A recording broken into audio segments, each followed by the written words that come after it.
The student debaters at the Ministry of Finance Budget Debate 2010 finals were supposed to spar on macroeconomic issues, but a few of those arguments ended up personal. One thing I've learned tonight: never date an MGS girl. Because we think that... Of course, that charge did not go down well with the girls from Methodist Girls' School.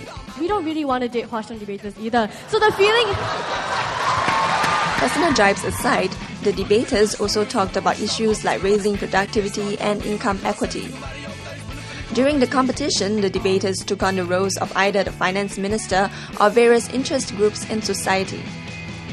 4 teams each from the secondary and junior college categories argued passionately on whether the government should spend more on grooming SMEs or attracting MNCs. Now, we think the entire substantive is a joke because it assumes that the only way you can get a skill is via MNC. And if the government should grow the economy, even if it widens the income gap.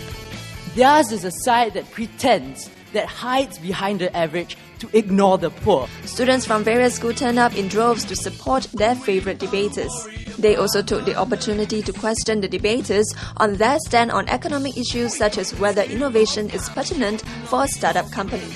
Do you seriously think that innovation and risk-taking mindset must be present within you, or else you are not deserving, not fit, not capable of starting a business? Singapore's Finance Minister Tharman Shanmugaratnam, who was the guest of honour at the event, also gave his take on the topic. One aspect that hasn't been touched on today is the distinction between taking advantage of opportunities to grow the economy and making the most of them. While the teenage debaters were right at home bandying big words on stage, they were just as confident about their grasp of economics off stage. My dad started an SME of his own, you could say. And otherwise, I suppose there's always this fear of being beholden to a multinational corporation. For us, my mom works in an SME. She started it herself. It's a franchise. So I'm thinking that by learning more, by this debate, I will be able to try and help her and see what decisions she makes in running her own SME herself. How is this motion relevant for you? Oh, I thought it was very relevant because when I read through the budget speech, I realised that most of the budget debate actually centralised around this area about whether or not the productivity measures will actually increase inequality. If it does, then should we embark on it? The side that we've been placed on is something which defends what the concerns of many Singaporeans, not just Singaporeans from low or middle income families, but even Singaporeans who are more affluent in society, feel that we shouldn't be sacrificing the poor. At the end of the day, the schools were judged on their eloquence and the strength of their arguments.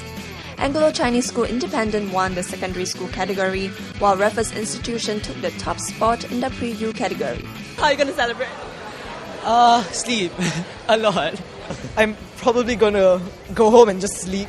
Try to go home as early as possible and sleep as well. I'm tired. What debaters say? They just say they want to go back and sleep. Why? Is it very taxing?